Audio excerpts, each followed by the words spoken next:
Yo, welcome to TeamViza TV interview series, season 1. I am your host, IPW. Want to take this time to shout out all my sponsors for making this project possible. Shout out to Geo Designs, Amiri Clothing, Lala Closet, the Royal Family, Vision of Company, Inner Stand-Ups Entertainment, and Hacking Designs, and Shimalicious Pizza. Now tonight we have a special guest on set, come all the way from Vesely. He's a son of the soil. This gentleman is known to the public. He's a poet, he's an author, he's a writer. Let's welcome the TeamViza interview series, Mr. Omavi Langevin.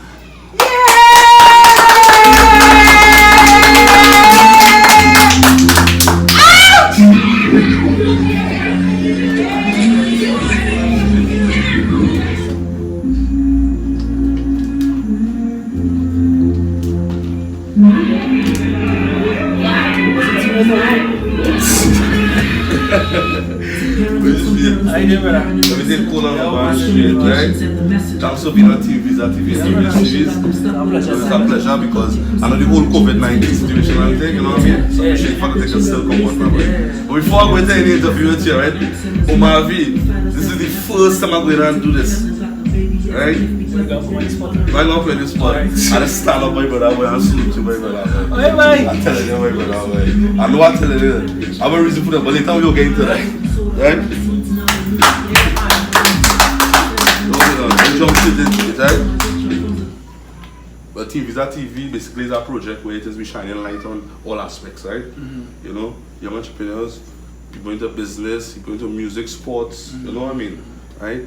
I know you're a gentleman. I like the initiative too. I like the initiative. I look for always these kind of vibes. Right. So I like it. Well, I know you're a man, you easy man. Yeah, easy man. So, Omavi, I would like you to take us back to the days of Omavi. Who am I, boy? Born and grew Vesely. Went to school Vesely, everything. Would have grown up in what's called Square Deal. Corner Vesely. So it was Vesely. People in Vesely and surroundings of it as these quarters.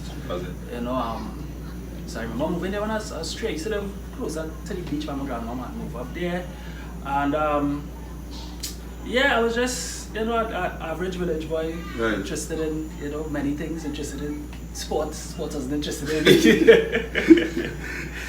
But you know, I had a lot of fun childhood memories growing up, right. in the village. You know, I had a lot of things I had a lot of big brothers who weren't necessarily blood. You know, and I always tell people, like my North friends, I'd be like, you know, that is one of the advantages that South people, especially deep South people, have, that right. Community aspect where everybody is your family, you know, outside of the blood relation aspect, like, you know, and yeah. So, besides Vesely, take us a further back, like the primary school, the kindergarten. I remember going a school in a library called Auntie Joyce. I don't even know if that preschool existed anymore. That is behind Stony Park or something? No, that is going down, you know, library RCS. Right. Going straight out, they headed towards Station Beach. Right, Auntie Joyce. I believe I can remember. Yeah, I went to Auntie Joyce. I did 1 year, first year in library RC, and then I went to Point Fort in some days. Past Vesely. I had to walk to school. I went my in school days. Nobody! I went my in school days. Nobody in school days. I was real playful. Like, it was so bad to, after I did A-levels, I did A-levels in PFC. And after that, my first official job was OJT, right? So I worked Point Fortin Muslim for a while, and then I got switched to Vesely. I came back Vesely to work. And some of the teachers who I said real trouble, they used to be like, when you real change, or you real. Seriously, I remember finding my report book. I have a report book still in Vesely. I never went for it. It's still there. I just never used to go for it. So if you go for it, or if you go still again? Probably, yeah. Right. Because it usually they just keep it to do transcripts and stuff. Well, things probably upgrade now where everything, you know, integrated into the whole data system. But when I was working there, yeah, I was going through one of the covers and I remember I said, wait now, you know how long I leave Vesely school and the report book still there.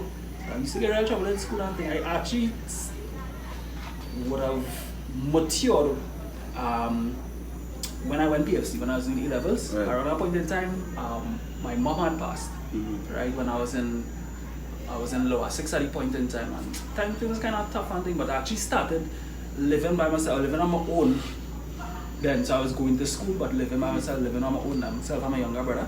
And that's when I started to like change and that kind of vibes, you know.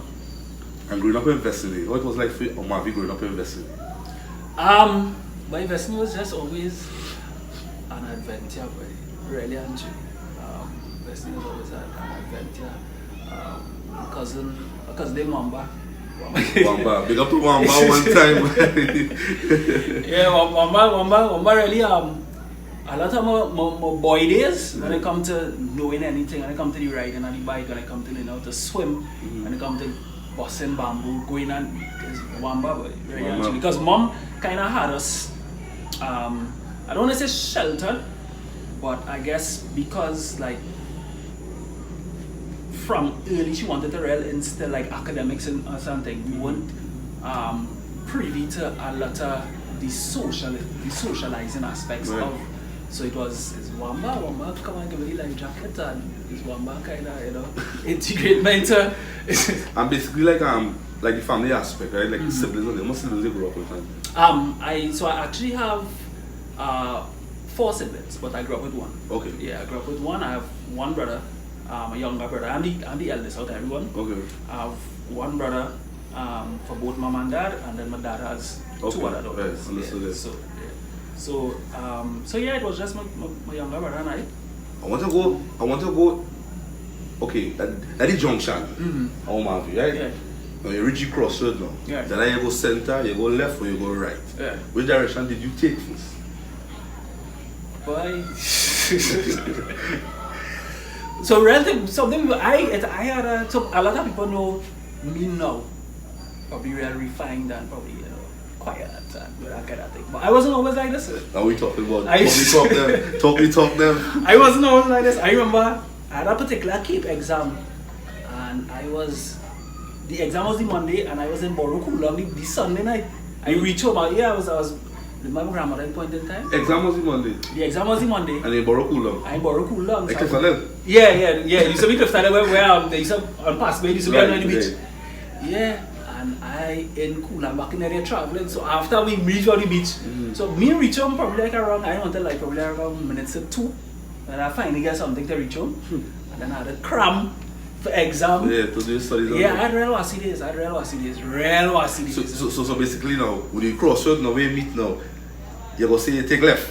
Yeah, I'll take left. It wasn't for long enough. It wasn't for long. What I think it was, I think at the point in time when mom died, I had, because I was kind of forced into adulthood. So I had the capacity or I had the capacity in terms of opportunity to make adult decisions, but not necessarily the prudence or the wisdom to know what to choose now. So it's just, freedom, too much of anything is a bad thing. So I just had freedom. I never used to talk to my classmates when I was in going PS. I find those immature for me. Honestly, I was when I was in PS, you was there?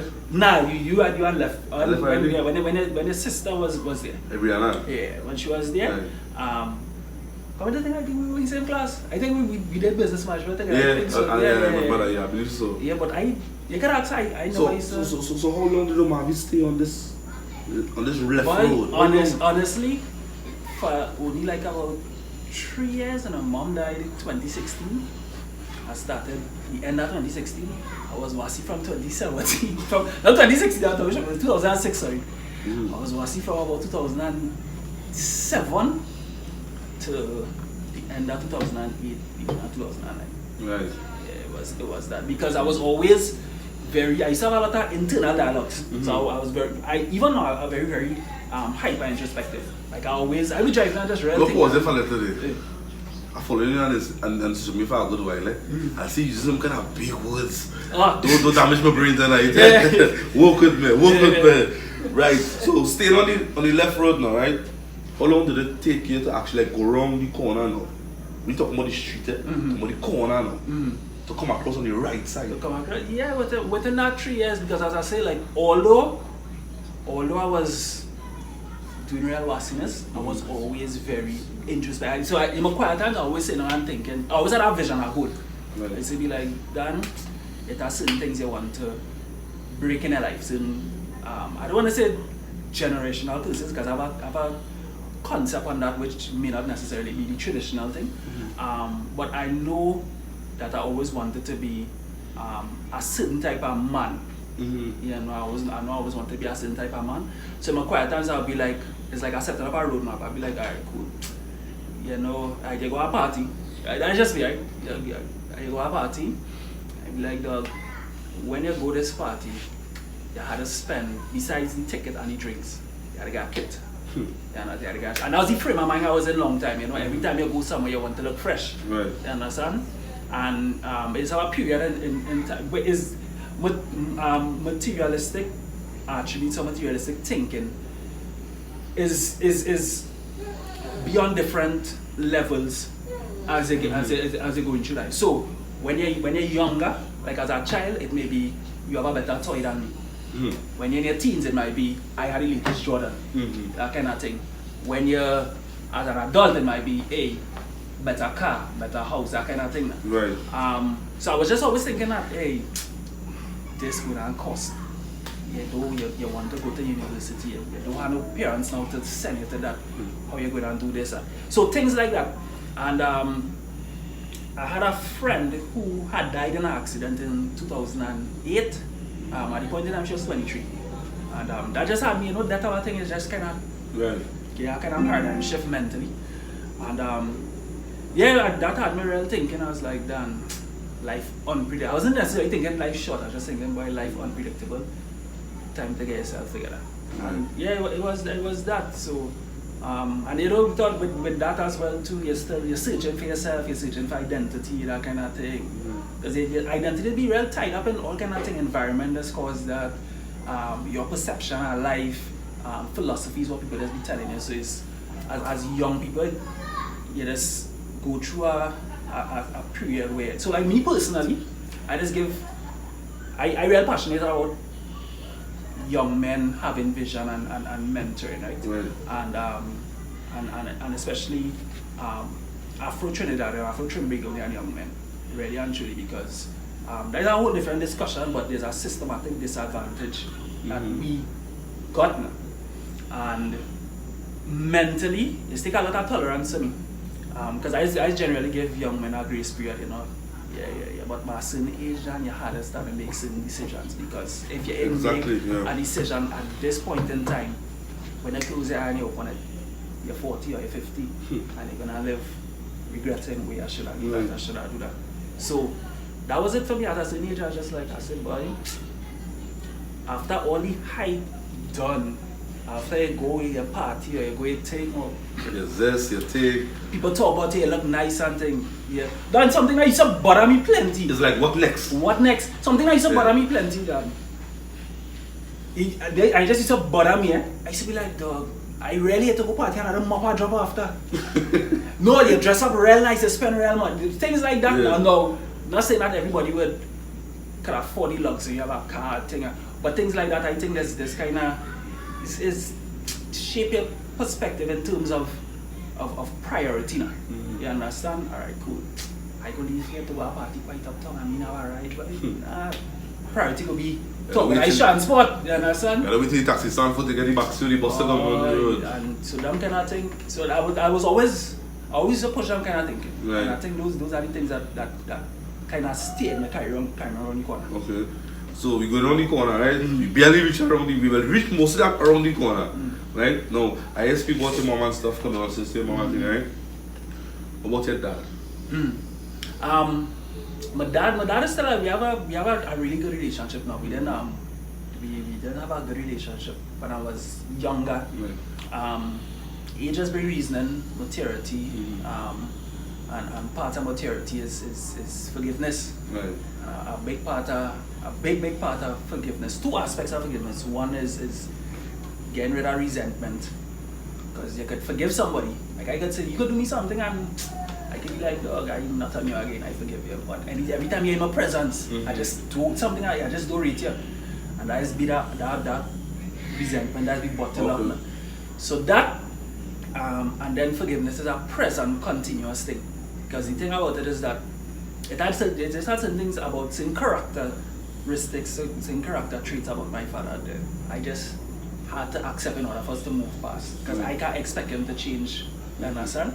So, but my dad, a lot of people don't know, my dad was real influential in when it came to critical thinking and learning and thinking. He was always like that. I remember my neighbor used to be like, boy, your father, I used to get vexed with him. They'd say, you 4 years old and here you walking around your house, reading books upon books and you ain't a chance to play. And my father was always that kind of person. He was always, feel like, to a certain extent, he always trying to live vicariously. Because my dad didn't really leave school with much subjects. He was, it is some people, they're bright but not academically bright, but they're just, like, they're real skilled and all kind of thing. My father could do anything. Any from electrical to plumbing to whatever. He was always curious. Yeah. Right. So he wasn't like, in terms of the most academic person when it comes to trade, when it comes to just general intelligence, he was that kind of person. But speaking about academics, right? Are you academic, huh?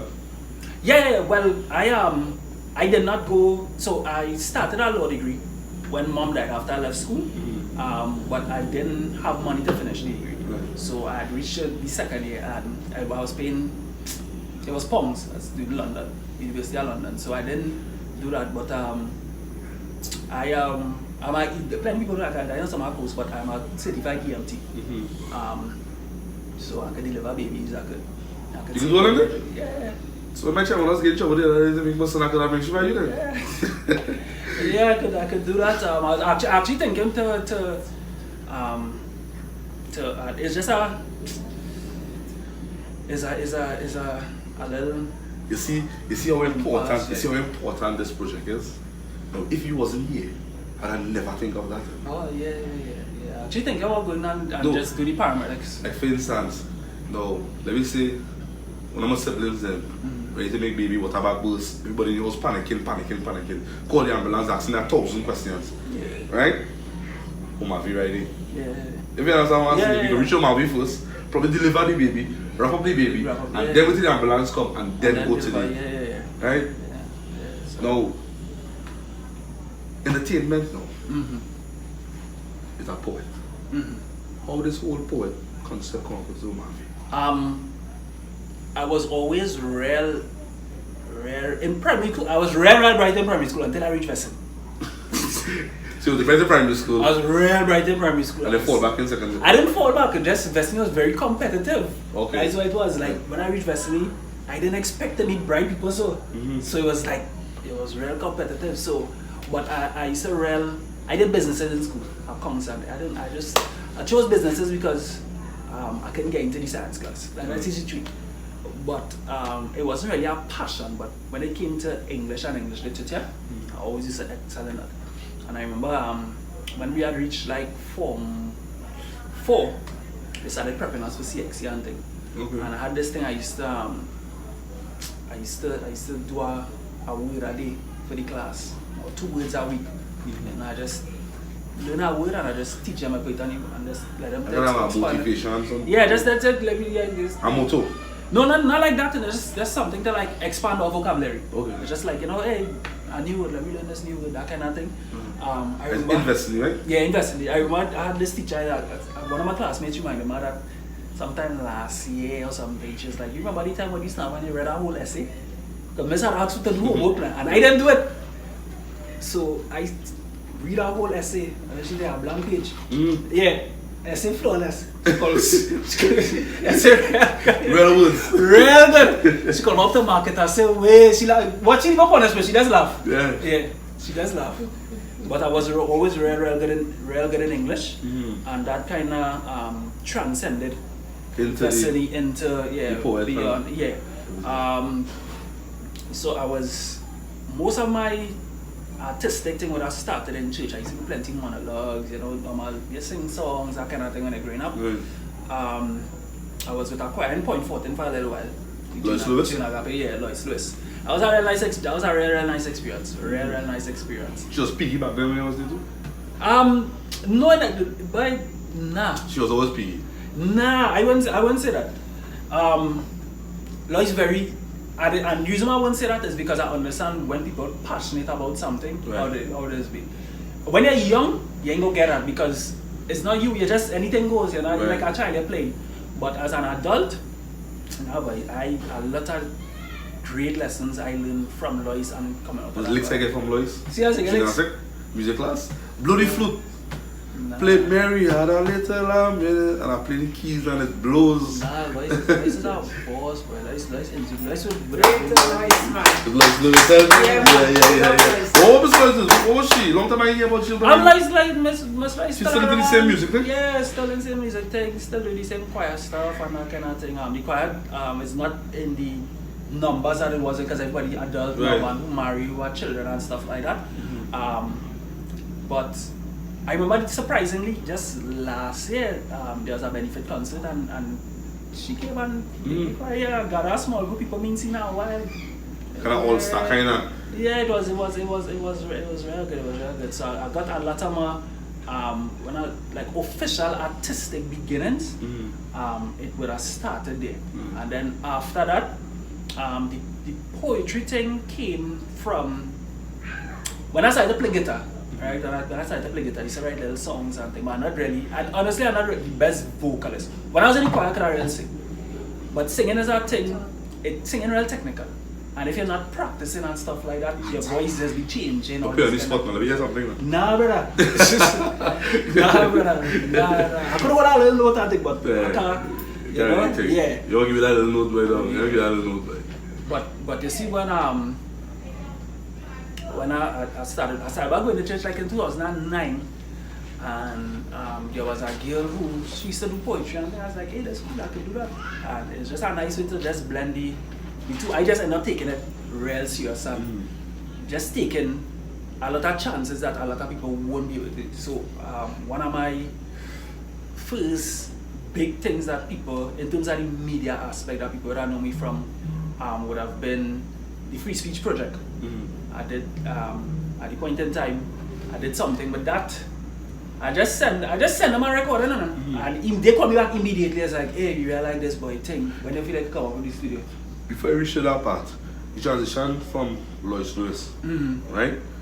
When did you realize I have a thing for this boy? Like what stand out then? When I was at church camp I went on, and it's something I'd written out a good while. And I just said it, and everybody's like, "Hey, that's real bad boy." And I didn't even. Yeah. And then it had in the gospel arena, it had a big gospel artist back in the day. Real, a fella named Cohen Duncan, a good partner of mine. But I was when Cohen was still like to the top of his game and thing. Like, I talking about like international. And he was having an album launch, and he called me. He's like, "Hey, I hear you could do this thing, boy. You could really do something." I was like, "Yeah," and I fake it to make it. I was like, "Yeah." I was like, "Yeah." It's like. And when I went and mash up, like. Do you remember the first? You remember that same? That poem is honestly compared to what I was right now and stuff. That poem is. No, but can you forget what you do now? Back then, can you still remember what you used to do back then? That same poem you're talking about. I remember the poem, but I remember it word for word. Your man line with it, your man line, and I try to get it to express, I try to get it to open up. No, boy, that I can't get a line for that. That's really is. You talking about. I do have a in 2010, but that's 10 years ago. 2010? Yeah, because I started writing and thing professionally and thing from like 2009. 2010 is when I started performing professionally, and by about like 2012 is when I started getting like other opportunities, like the free speech thing. I started entering like national competitions and things, started doing good in that. I started getting opportunities to I performed during Tobago Jazz Festival as well. That was like that was a big highlight. So the jazz festival scene. This was a concert in the Magdalena Grand. Right. It was a jazz during the whole. So the jazz fest, there's be a festival and just different places have a different thing. And that year it had something. Sorry. Yeah, that year it had something in the Magdalena Grand, and it was myself, a team of like out 6 of us went across, and yeah, it was really good. So competitions and that kind of thing. So moving away from there now, days where you realize the seriousness in this whole poem thing. Yeah. But how do you construct your words? Because you're so good with words. At first when I just started, it used to be like biting from just different styles because you're now discovering, you know. So I'll go on YouTube, click it up, and be like, alright, cool, this song good, thing, that kind of thing. But after a while, I think every artist has developed their own vibe, their own personality, their own thing that is, you know. My thing was always not a song like the next person. So that's when I get technical with the whole approach of it's like songwriting. I write songs and things too, which is the next thing. You got to that just But yeah, it was always that, and I just reach a stage. I just read a lot. I just read. Like there's a what poem you ever write represent Omavi? By plenty, but I remember there was one that I wrote. That is the one about give me the line. I can't remember the state. I could read it though. There was one when I was sick. That one real pulled me through, boy. That one real pulled me through. I had written that like about a year or two before, and I remember I was just in the hospital. I was scrunching my phone. I was like, hey, thing, and that was the poem. That one real. Are you a registered poet? As with the whole nah. You registered? Nah, I ain't registered. Right now you just freelancing. Yeah. Right now, so somebody could actually thief Omavi style. Well, my stuff copyrighted. Copyrighted? Yeah, my stuff and them must be copyrighted. But in terms of there's a national artist registry. Right. Nah, I It's something you need to work on.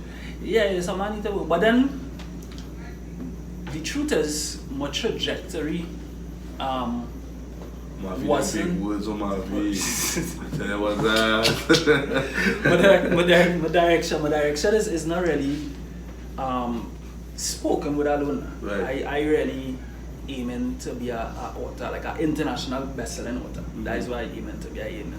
One of my goals in life is to write something that could probably be a screenplay or something. What was the most challenging time for you while being a poet, like being a poet?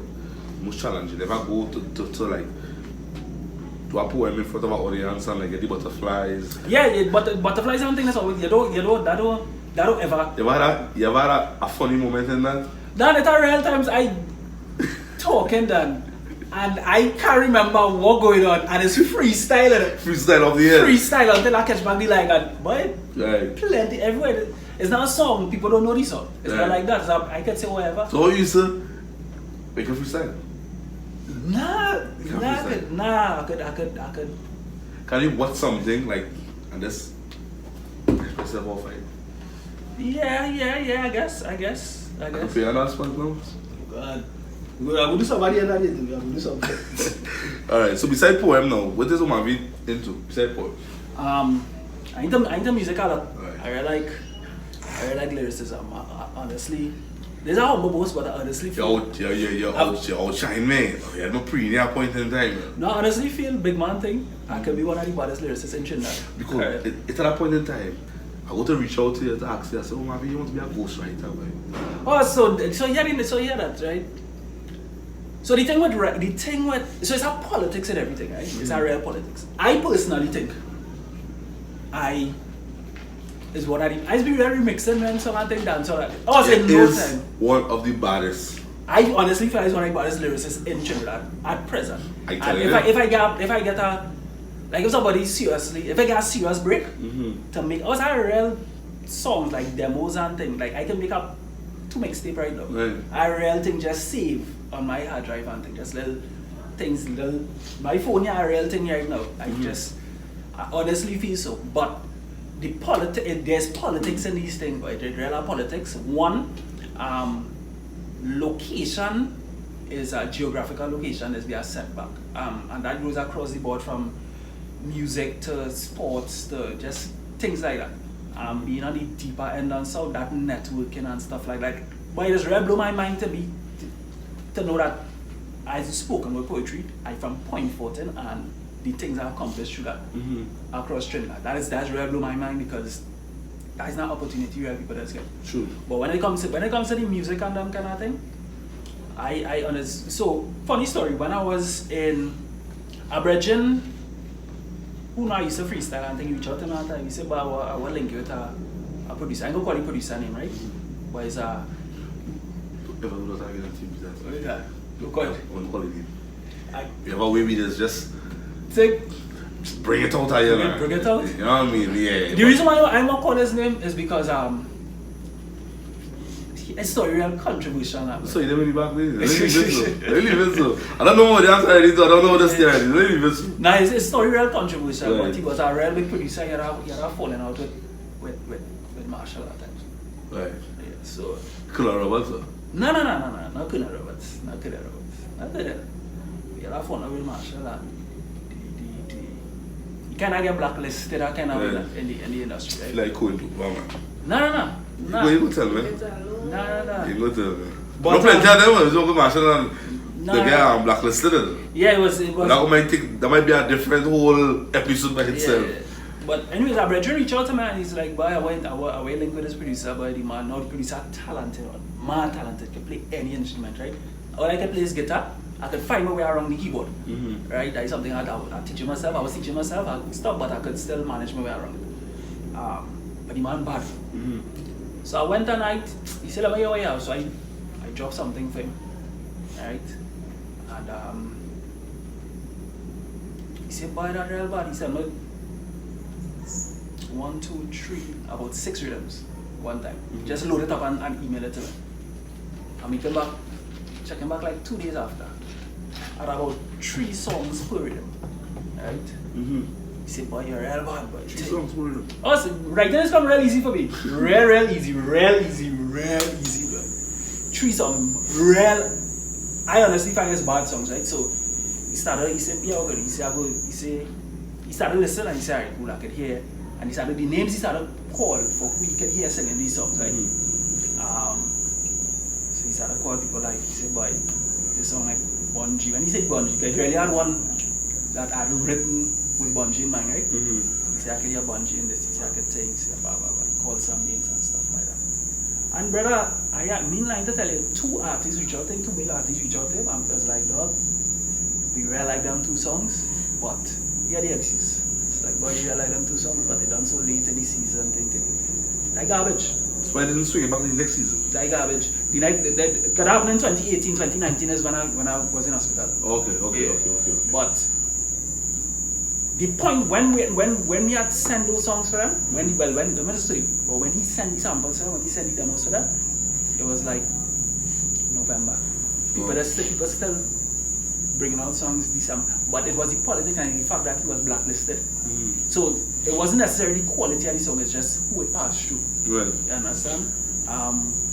But yeah, it had real things as right for people. So all them kind of thing. As a musician, you consider yourself an artist, like Yeah. right?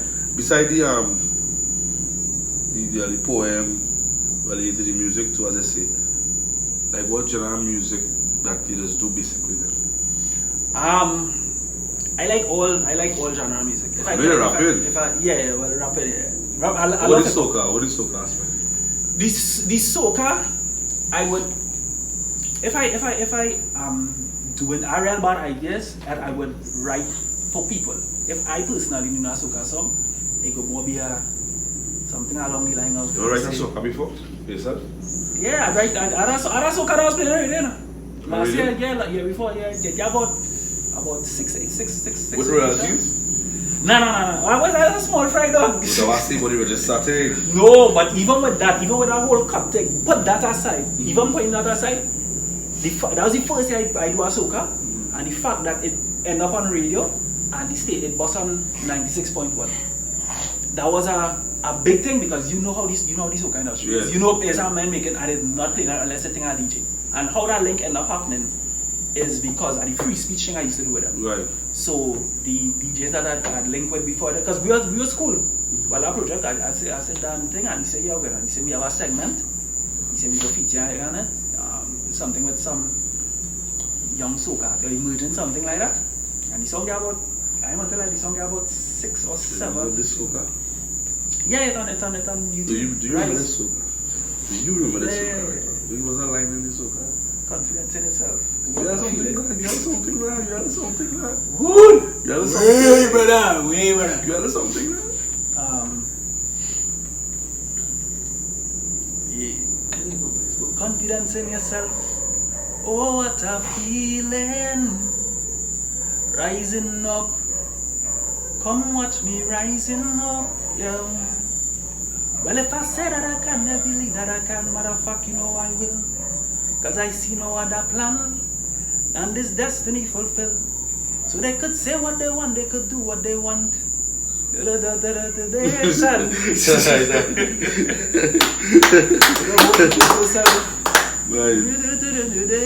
Cause Jah the creator create this. I'm a victory song in your playlist. I'm a lily down in the valley, and the mud could I never ever hold me. Cause aren't we all dreamers in a wonderland, hoping to make it by the Father's hand. Have to tell yourself that I will rise up. I'm getting note. I'm finally getting note. Yeah, but I guess some love. Yeah, that song still on like record. You could pull it on record. Yeah, you can pull that up on YouTube. Or that song on my phone. Or that So song. why does he push all this song like in 2020? You see the whole country as a positive song, right? It is. So even though we're in a pandemic right now, still the song could probably still, do an impact if it's 80%. The plan really actually was to do a music video for it last week. Last year just ended up not swinging my way, but the plan was to do an official music video for it. Actually, I remember I put that song this year too. Wait, I don't remember. I put that song this year. I know put that. Same soca business. More like is a kind of is a love something. It's a love something. It's on YouTube. What do you know that song by? Yeah. Let me pause it. Are you family oriented? Yeah. Your kids? No. Relationship? No, not right now. Can you say it? Yeah. You say right? Yeah. The cases, right? Yeah. So besides this whole soca and the love thing, right? Genre music. Besides the hip hop, because we all know about the hip hop and the rap. Yeah, but the hip hop. And everything. So challenging platform library on a freestyle Friday. Right? Yeah, that was just kickstick one. So I know you have was to time. That was fun. If I got a chance to be an artist, a recording artist, I would more go along the lines of kind of hip hop reggae hybrids or something like Junior Gong kind of style, yeah. Right. Junior Gong kind of style. Because that style is very versatile. It could fit it's very rare too. Yeah, it could fit in a lot of genres. This person could probably. The potential to do it is coffee, right? Coffee, so that kind of, it's stuff like that. I think our local equivalent to that would probably be Rion Elbon. Rion Elbon. Yeah, but he's more dancer, but I could still see him doing that, But yeah, if I that is my trajectory. And in entertainment field, anything I want to offer in the entertainment field still? Like anything you have any making right now that nobody know about? You wish to share with TeamViza Tv? But really, actually, just last year was Jumalel Jones. This year was school. So my plan is really God's spare life by 2021 to do. I wanted to do a little EP this year just to test the waters to see how it will be received and thing from people and thing like that. As I say, I have real ideas, real all kind of vibes. I have a lot of friends who producers, a lot of people I could work with. So 2021, please God, my plan is to put out a little. But who was Omavi's biggest supporter with the whole poet music? My biggest supporter, my ex-girlfriend, right? Ex-girlfriend? Yeah, my girlfriend. Yeah, that's my biggest supporter. It sounds like Will Smith right now. It sounds like Will Smith, right? That's girlfriend, it sounds like Will Smith. But the support and stuff and everything. Yeah, but generally I always had real good support. But the reason why I say her is because she was a person, she used to come with ideas too now. Okay. She used to come with ideas. So the same field as you? She's actually she's a choreographer. So she went away. She did her degree away and things like that, and she came back. She not to work. So she's a dance teacher right now. Yeah, so. Omavi, I seen you being so cool. I ain't seen you ever having an ex-girlfriend. Yes. I always see like the person who end up with from since, let's imagine, back then, that would have been the person you're still with today. So having an ex-girlfriend, it kind of... Nah, things are tough. We cool enough, we are cool. Yeah, you're cool now. Yeah, but when they were like, we let 1, 2, 3, boss, it wasn't cool at that moment. But now let's go. Yeah. And negative feedback and things, doing the whole entertainment business and things. If I get that connect. You always get that, but come back to the same support as well too. My same ex-girlfriend, she was somebody, she's a critique my stuff before I actually put it out. Yeah, she's smarter than me by 10 times. So that's somebody I really trust. Like even when I was doing my before I published my book as well too, I sent it to the editor for them to proofread it and edit it and stuff like that. And still when it came back from the editor, I still sent it to her for she to run through it and approve and things like that. So I used to get that. But you'll always get a lot of negative. I mean, that would always come. Now it's not as much as it used to be back then. You know, I think that has a lot to do with just filtering the noise and just you being on your own scene. If you're not looking forward, then everything else will really struck you. Somebody always fight it and somebody always stay. That is how you should like go at it. You should just like stay focused. Yeah, stay focused. I don't want to do this. I don't want to. The same song I was playing. That I used to do that. That was a month. You couldn't even remember the same song. Yeah, boy. I don't tell you so much. I have so much in them thing. So much in them thing. But you don't believe how much songs I have. That. When I hear that, I was like, hey! Yeah, I went in the archives. Don't feel like that's qualifying. Don't feel like I'm taking it. I went in the archives. I still go in the archives and see this. Boy, I had plenty. I plenty of them I put along from YouTube too. I read plenty. The same fellow from Nava was trying to do a freestyle. Trying to keep up with it every Friday. That's the kind of hard based on schedules and something. But yeah, that was. In the whole entertainment feel that you're in presently, do you consider yourself being an accomplishment? Yeah. And it takes a lot for me to say that now, because accomplishment is very subjective, you know, and besides accomplishments being subjective, something that is, I am my biggest critic.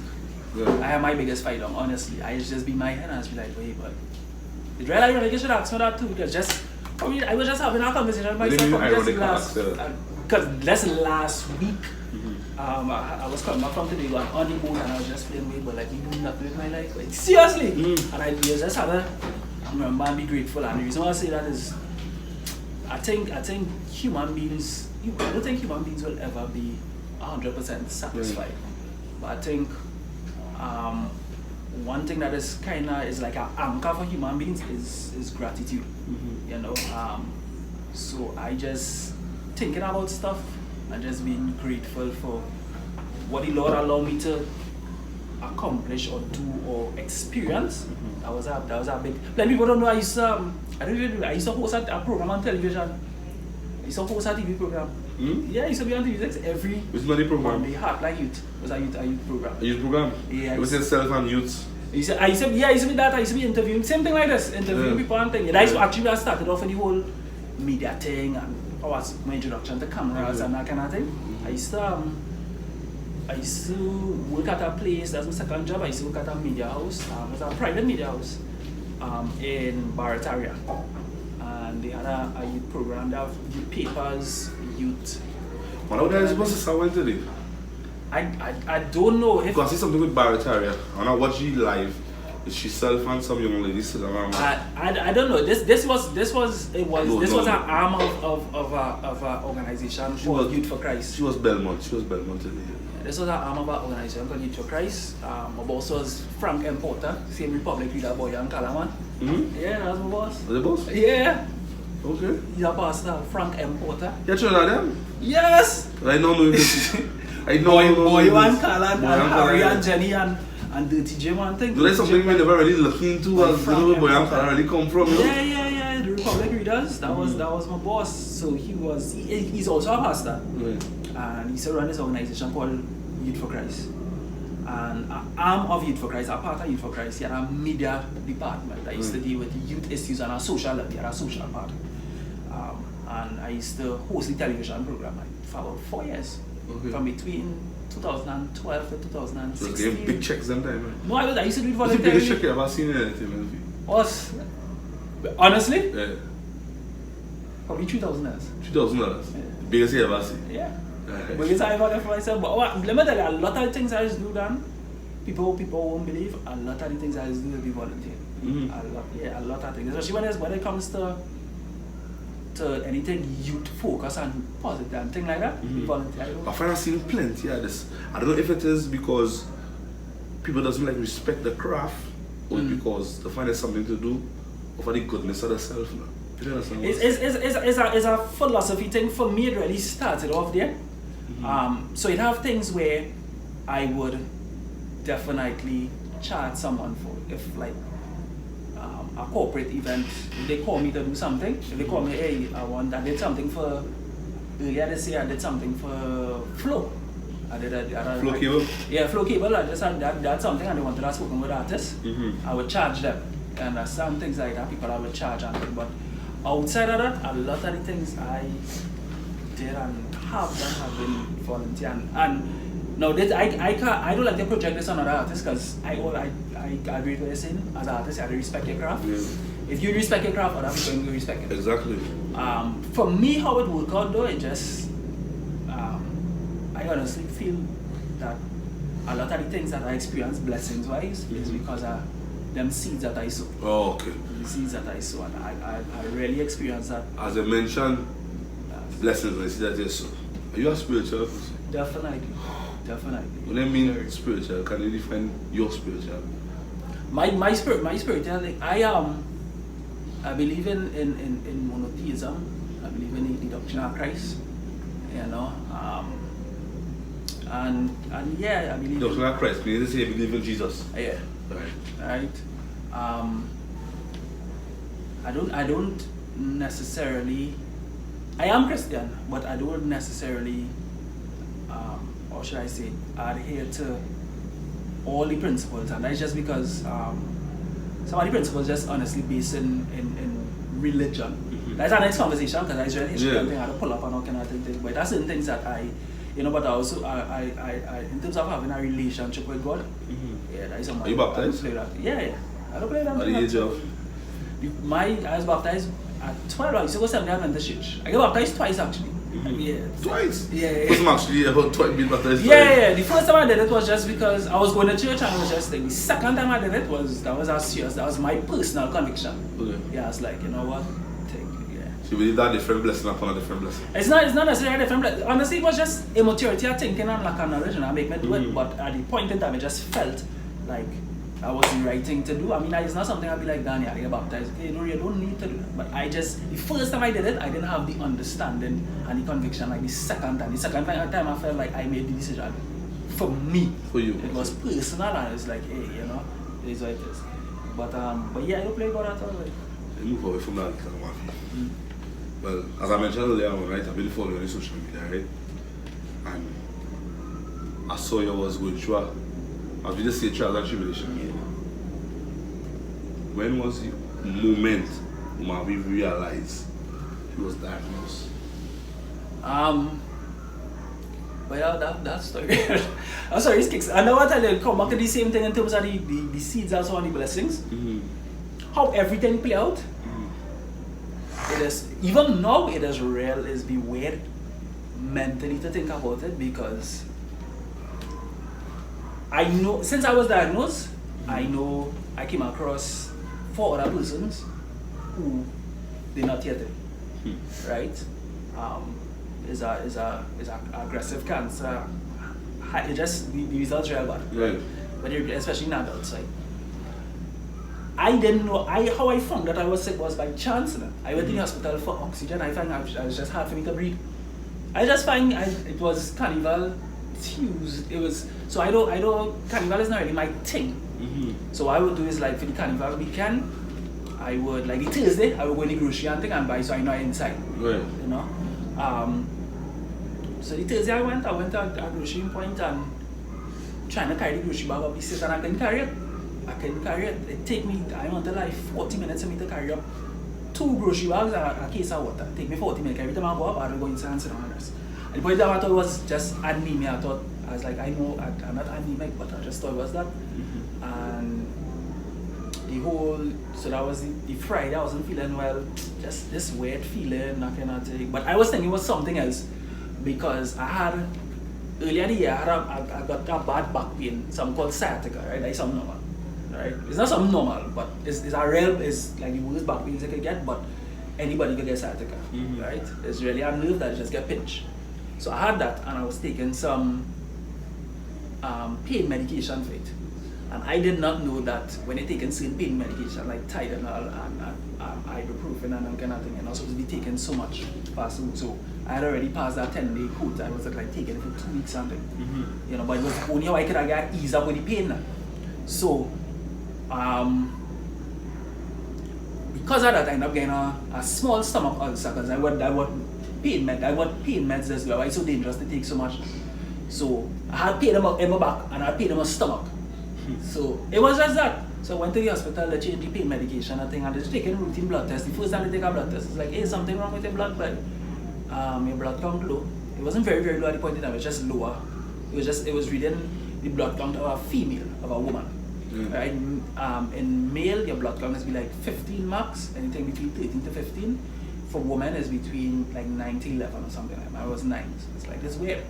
And I was like, well, I know they say I had sickle cell anything in the family. I was like, no thing. But they said, all right, go and do a follow-up blood test.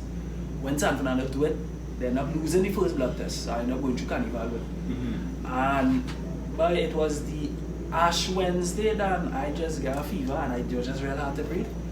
And went to Point 14 hospital. And I normal.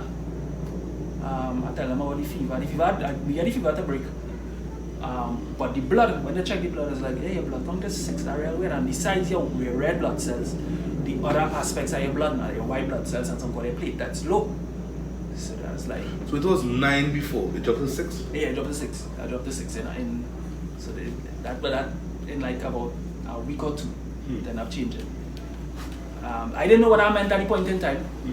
So there's like so I asked him, I said, what I mean? He said, boy, but I know, thing.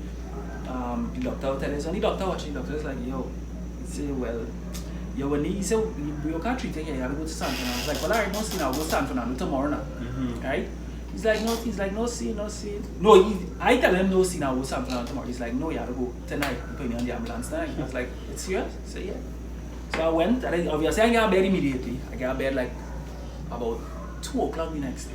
But while I did, you know, this had like the doctors, the student doctors and things that's passed. Right. So me, because I know how my mind is, I always read and always research, right? So I already done pull up Google and read it to see what kind of thing. Now, cancer did show, but that's the last thing on my mind because there could have been so many other things now. So when the students and them pass, the senior doctor is like, you know, this case, he may need a biopsy. If I'm not here biopsy, I associate the cancer. So I reach up on the ward now, get the bed. Doctor came to see me like about half an hour after. He said, settle on it. So he started asking me routine questions, you know, when I said take a blood test. What was your mood like?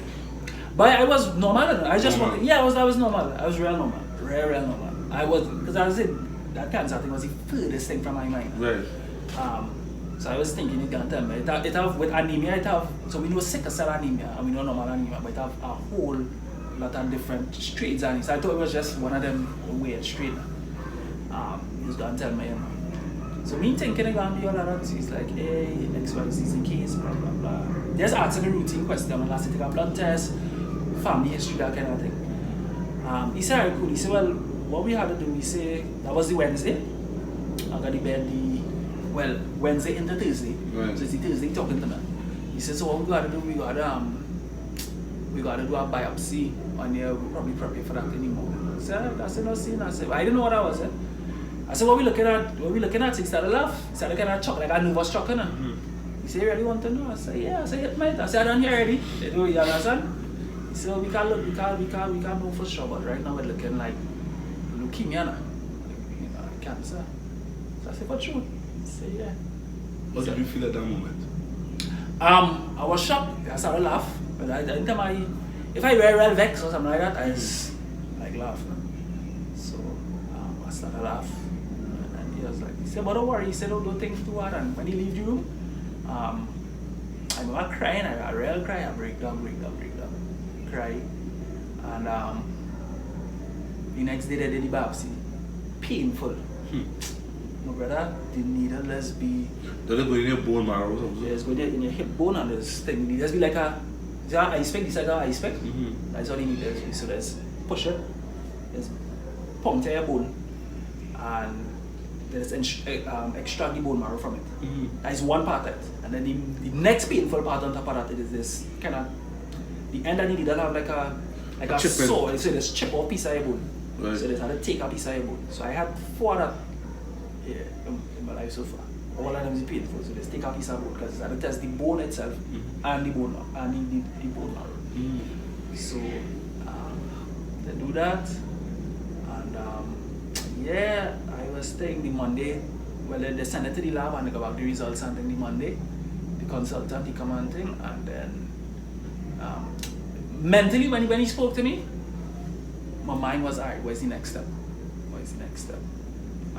And that was it. That was my mentality. I was really sad and thing, but it had. I remember. I was only sad, like really sad for 1 weekend. Honestly, the first week, sometime within that week, because how I know I am, I was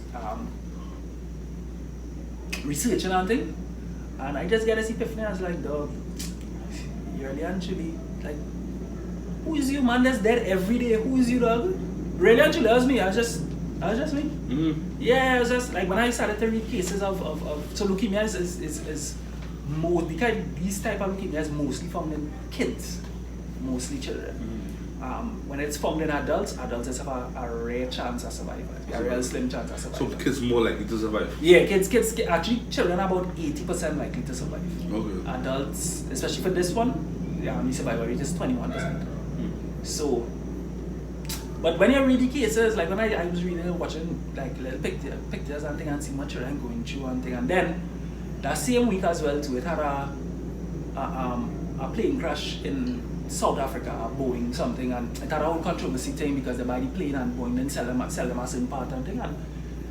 But I honestly I just think that's like, dog, look, even though you're sick, you are alive to read about a plane crash with so much healthy people, probably not much healthy people was probably on that plane.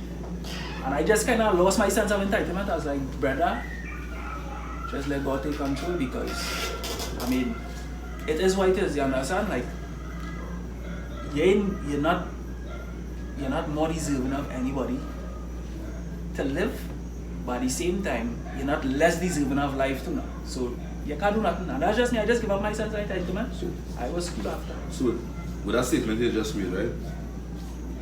That convinced you that you're not in control of nothing. Yeah, it was we nothing. Whatever control we think we have is an illusion, really, actually, yeah. What is in control? All the time. All the time. But that time, you know, you had your ass. Yeah, I'm a ass and thing. But and as I tell you, it was everything during that whole situation. If I was in control, I would not be here. I'm gonna tell you. If I was in control, I would not go down to Point 14 Hospital for oxygen in the first place. Knowing me, I'd probably take 2 Panadol and stay. But next thing, I hear way by the man just then that's the house lock up and the fire.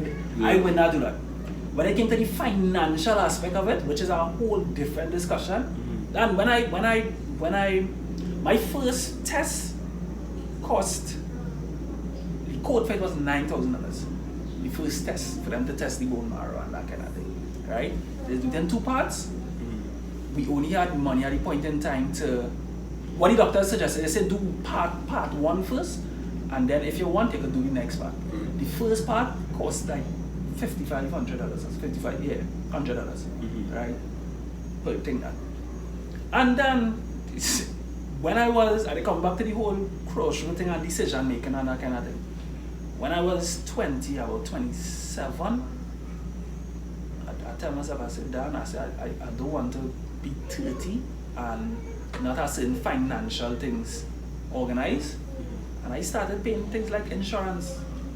So it's in short, and if you see how it come through, when it come through that, it was weird.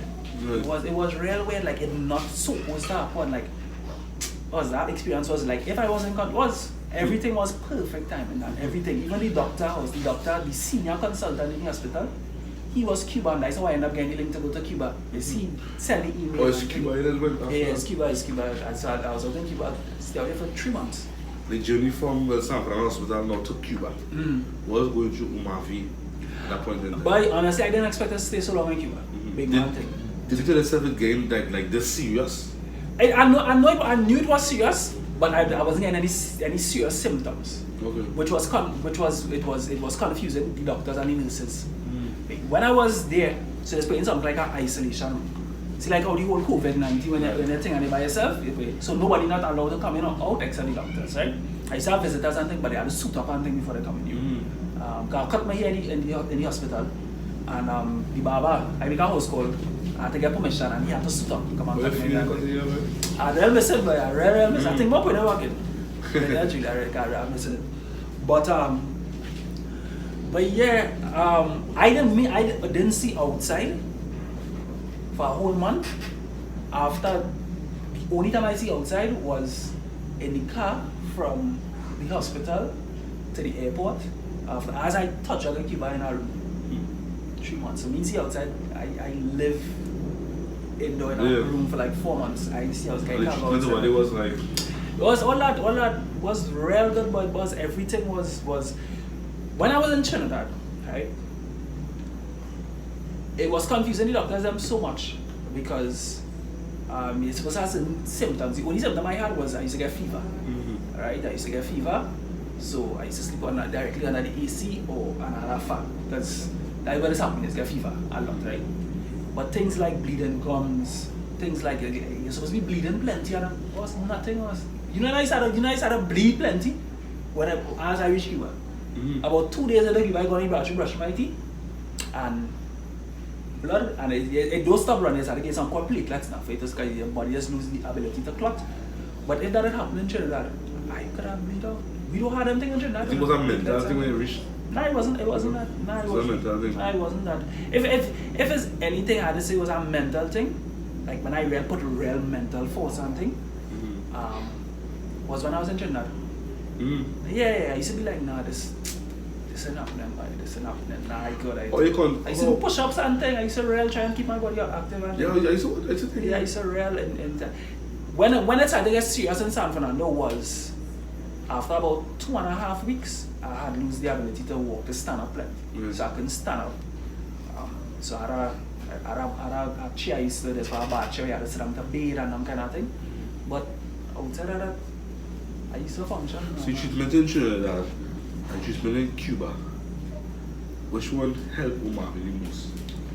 I would definitely say Cuba, but Cuba is because Cuba have the resources. Yeah, the resources. We have equipment too, but the resources, but like you see how you have all the bottles here?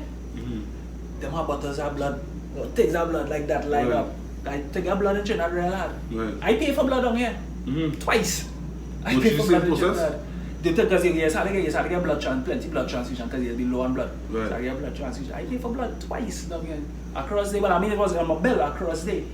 But the amount that they have, the thing that I needed, something called platelets, right? Which is you need 3 units of blood to get 1 unit of platelet.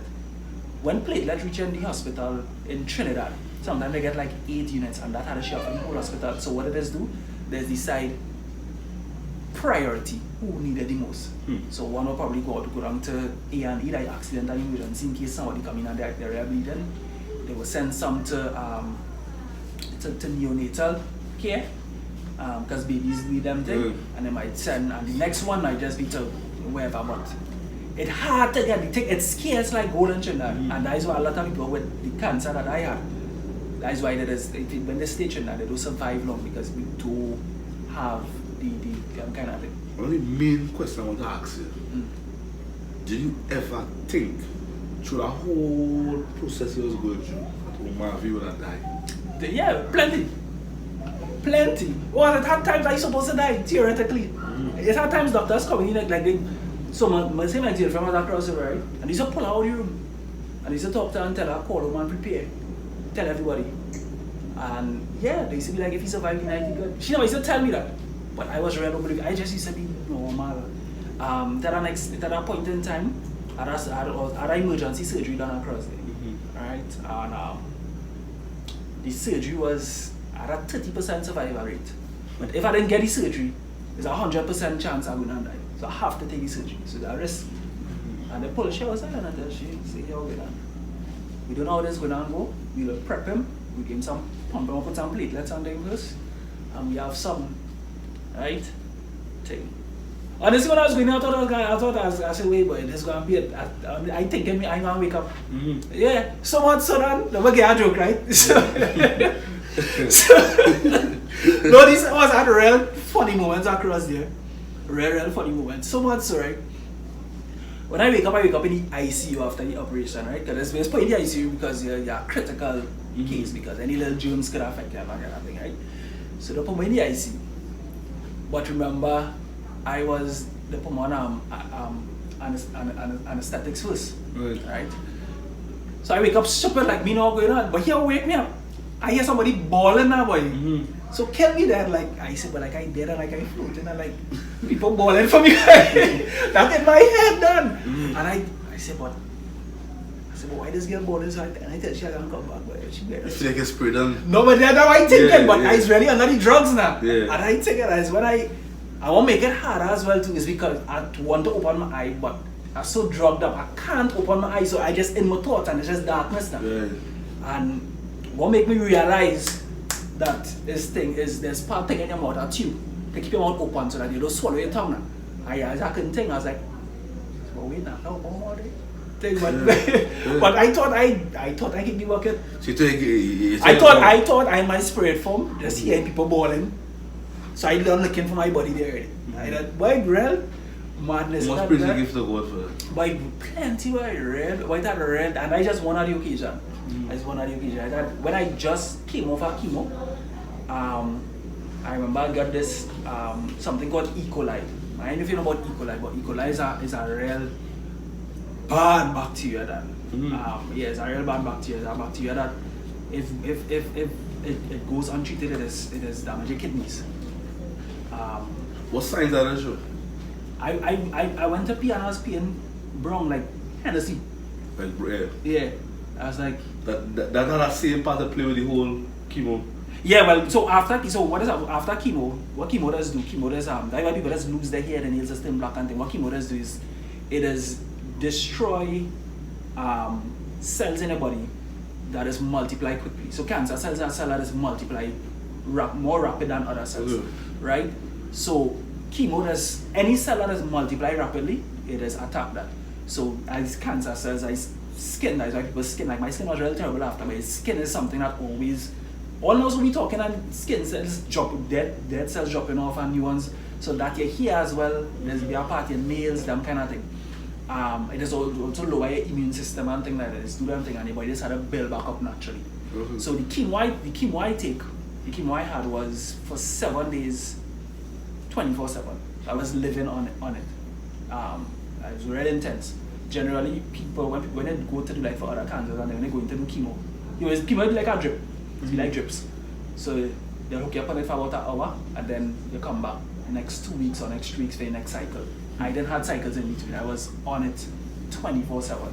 So by day number 3, I used to get just half an hour. They need to go and bathe and all that kind of thing. But by day number 3, I toast out like a car walk. I'm tired. I'm just real tired. And because when your immune system low, you can pick up anything, anything in the atmosphere, any kind of thing like that. So like cancer patients right now who go through chemo and thing like this whole COVID thing is a serious thing for them. And the signs of cancer for someone who might be viewing this later on, right? Can you like express to them like the first signs of cancer? Cancer is different. What people need to understand, it has different types of cancer. Like the first thing. So because it has different types of cancer, it will manifest differently. Right? So for some people, I just give like basic knowledge what I know from my experience and from school. So like when you have stuff like, let me say like colon cancer, you'll get stomach pains and stuff. Pain is a big indication of something off your body. A lot of times, especially as men, when we feel pain, we usually pass it off. Because that's just how we culture. But pain is a serious indication. When they go in the hospital, once they're there for a prolonged period of time, one of the questions they will ask you every morning is, you're feeling pain here, you're feeling pain is a serious indication of something off. So like for colon cancer and thing, you'll see like, you're getting pain of course. Your stools will be dark, like blackish.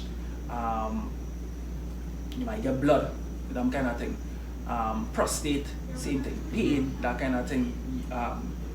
You might get burning sensation. It's uncomfortable thing whenever you're urinating and stuff like that.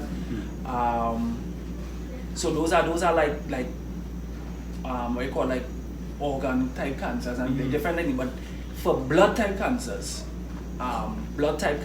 there's manifest. It's for like on the same category with like something called autoimmune diseases. So same thing like when somebody have like lupus or HIV or one of them things. It's an autoimmune disease. And what I mean is that your body literally fighting against your body. In a nutshell, it's like where your white blood cells programmed to do. Programmed to just fight against anything, right? What has happened is that sometimes some viruses and stuff like that, it is genetically manipulate or clone itself to look like something, and it's infiltrate and stuff. That's a disease like that, right? That's a disease like that. But one of the telltale signs for things like blood type cancers related, I remember one of the first signs I got was a rash, and I didn't take it on at all. I went to work, I went and sleep, and this happened like about probably like 5 months before I was diagnosed. I went to sleep. When I wake up, I was sweating. That's the next thing to night sweats. Right. You go to bed normal, and the place. This is not just the place being hot. I used to go to sleep and wake up, and I used to get night sweats for a while, like probably the whole of 20. But I'm not taking it on. You go and say, but wait now, my jersey soak up like I don't want real wet, like something I had to change your sheet and that kind of thing. And I just your body responding to just fighting off stuff now. So that I remember. So my rash started. It was real small, but it looked like ants bite me. Can you explain the rash? What does it look? It just looked like if ants, like if ants bite you, just like little little dots. Like little dots. Like if ants bite you, but within like during the course of the day, like it spread. So it was one spot from like about, I noticed it like I woke up like about 8 o'clock. By 11 o'clock it spread a little, and by 4 o'clock in the evening it spread. And for a whole week, and then I started to see it started come up on my shoulders, my thing and whatever. Went and take blood tests, they couldn't find anything, they don't know what was wrong with it. So they say, so they give me a steroid, right? And the steroid did work. They say it's your body fighting against itself. So they give me a steroid, a tablet form. I had to take it for like 3 or 4 days. But as soon as I took it, that's how rapid it worked. But it's had to continue taking it for 3 or 4 days for it to really work. So that disappeared. But the next sign after that was shortness of breath. It just depends. Different cancers have different signs, So it's something that I would recommend. 2 things I want to recommend, and I really want you to endorse this. One for people in health, right, is to check up. And 2, you see things like insurance and things. If you could put aside a little $250 at the end of the month, a little $600, and go and pay insurance, my brother, it is a big help. You don't know a ballpark figure in terms of how much money I spent last year. That I never see all that money in my life. To own it. To own it. There was a ballpark figure how much money I spent. I spent close to $800,000, approximately $800,000. $800,000. Yeah, approximately $800,000. 200,000 away from $1 million. Yeah. Big money. $800,000 approximately. And that is for my whole. I don't want to say just 4 months, because I would have extended outside of the 4 months. Like when I came home, I still needed things like medication. Like I used to use our medication. It used to be 21 tablets. I don't know what tablets, like smaller than this, 21 tablets. It used to be $2,500. every 2 weeks I had to spend $2,500. Have to take them tablets. Have to bump to must take them tablets. Or else. Or else. I said that. I just that tablet alone compared to the other 6 I was taking. You know, and some I used to get from the hospital, and it had some I had to buy privately. So I taken that. Yeah, and things like special diet. Yeah, I tell you that when I came back home, I had to buy blood. I had to pay for blood. You understand? Things like that. These are things when you see it's real nice when people talk about black wealth and entrepreneurship and all them things that sound real good, the Black Wall Street and them kind of thing.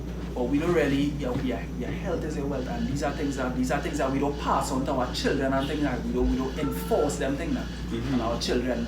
So things like a proper savings, things like a proper savings, things like insurance, all them kind of things. Them things things that have, brother. I had Jemba here sometime about 2 weeks ago, I believe, from Library, right? Yeah. That one I think he's stressed on. Brother. He's stressed on people only get up and check all their health. Yeah. Right? Yeah. And having you here now, it convinced me now like this is a serious thing. And I tell you, it's so weird because it had nobody in my family but this. It had nobody. Like I had one uncle who had died from cancer many years ago, and it's not the same. First and foremost, it's not the same thing. It's not the same type. And secondly, if we look at it genetically, he has a different father to my mom's father. So it's not genetics at all. But Go Pollock is not see Pollock. It's a man who eating and smoking and doing all kind of thing and living up to 95 and thing. And it have men who I used to actively do hiking and all kind of thing. I try me that thing already. But if it is, it's a recommend something for viewers out there, right? Like go to the hospital. Somebody will hear a story, right? And might be showing certain symptoms, right? I say, wait, but what if it is I had this cancer or whatever not? What can they go to? Like tell a doctor to express herself or things like. Nah, just all I just go on. A normal checkup. Just be truthful, man. Right. Just be truthful, and I learned that from going to school, like doing the whole EMT thing.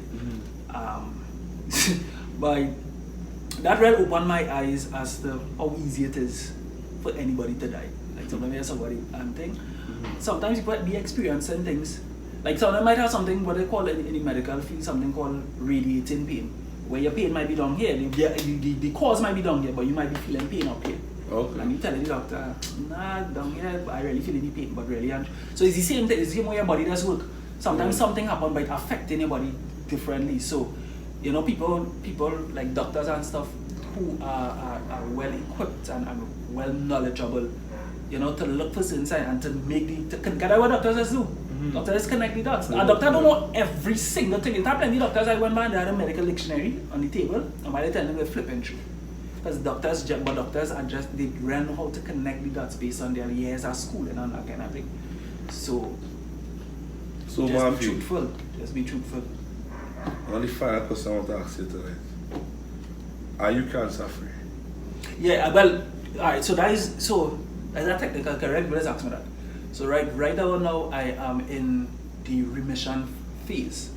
How you just calculate somebody being cancer free or just deem somebody being cancer free is 5 years after the person diagnosed. Okay. So 5 years, if a person lives 5 years, but not just live, but also thrive, meaning that they don't need to rely on medication, they have no something called a relapse, because you can be in remission and get a relapse. So if you have no relapses, if you don't need any medication, however, after 5 years, you're cancer free. So what I'm in right now, I'm in remission. Yeah, I'm in remission. With leukemia, let's go through different types of remission.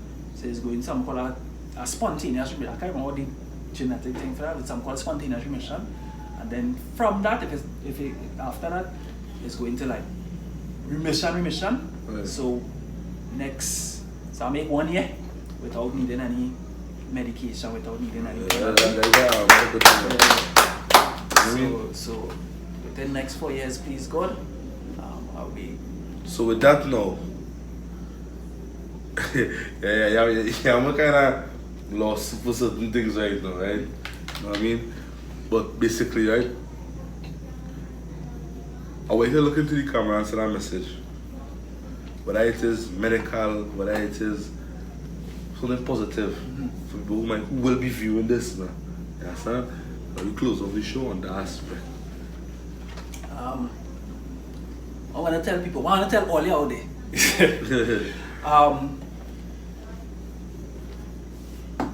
Ego is the enemy, brother. Ego is the enemy. Ego is the enemy. Ego is the thing that is. Plenty are we fighting with that? Right, ego is the enemy. Ego is the breeding ground for entitlement. And anybody who is entitled, they be selfish, very self-centered. It's hard for them to learn. It's hard for them to relate and stuff like that because it's all about me. Right. You understand? Ego is the breeding ground for narcissism. You understand? You don't want to deal with narcissistic people ever, but narcissistic people, they just focus on them. So what I want to tell people out there is really and truly, as much as they could, let go of ego, let go of this sense of entitlement, because really and truly we don't control anything. As I always say, God is the person in control. I make no apologies for that. I know people really like to debate and that kind of thing. You understand? We not time for that discussion, but if people want that, I can go down that road in terms of, you know, the whole scholarly aspect. But really and truly it boils down to that at the end of the day when it's all said and done, everybody mortal. Everybody mortal. And I think the more you remember, hey, life is like a vapor. Let me humble myself before God, humble myself so I can best serve people. I think the goodness that they give out will be reciprocated here tenfold. True. Tenfold. And that's how I want to. Ego is the enemy controller. Ego is the enemy control. That, listening, stop. Lord, anyhow, that's the conversation I know, Omavi. So if it is any viewer already want to reach out to Omavi for advice or to talk to, basically like counseling, you know. But your handles. I mean, I wouldn't say counselor, not counselor, but yeah, you know what I mean. But I mean, people want to just vibe and talk. Facebook, of course, Omavi. I was on Facebook. But on Instagram is canvas_poet. A lot of my writings and things that's up there. A lot of the more the artistic stuff when it comes to like my book and that kind of thing. Canvas_poet. Twitter, Omavi. I don't really use Twitter, but I'm there. And 2021, subscribe to my YouTube channel. I'm dropping some stuff. Mine's too. Yeah. Dropping plenty stuff. Yeah, right? Omavi, I want to say it's a pleasure having you on TeamViza Tv interview series. It's a good vibe, man. Don't talk it now, they hate man. No, it's a good vibe. It's a good vibe. It's a good vibe. No, Dan is a real. We gotta talk some things over now. I know, if I can talk. No, but it's a real good vibe. And I really, from the bottom of my heart, there's no gas up talk, Dan. I really pray that with the continuation of this, and as an tenacity and how seriously taking it, I pray that God open big doors, that this game start to get monetized, God start to bless you with equipment, bigger studio. Appreciate that, man. I was like telling you, big man. What team is I reach out to you the first time? I reached out to you the first time. What did you put like? I reached out to you the first time. The first time I reached out, I was kind of. Were you expecting it? Nah, I wasn't really expecting it, to be honest. Cause I thought it was more like entertaining. Because the episode that I saw was with what's her name, boy, Kura. Yeah. So I thought it was like more entertainment thing. Right. Yeah. So I said, but I mean, I don't really expect people to read a big man thing. I doesn't expect that. I don't study anything. Yeah. If it happens, like I don't see. It's a time one thing. But yeah. Mavi, a pleasure having you here, brother. You know what I mean? To view this full episode, subscribe to our YouTube channel at TeamViza TV and follow us on Instagram for the latest update at TeamViza TeamViza_TV. The guy is here. Interview's over. You like me chilling. There's a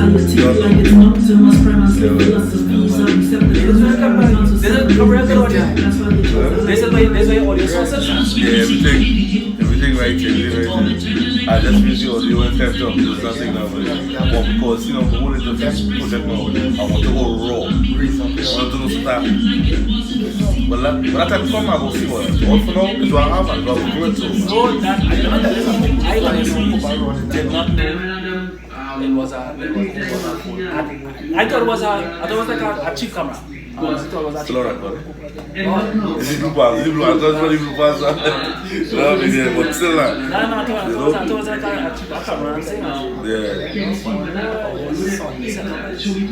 Yeah.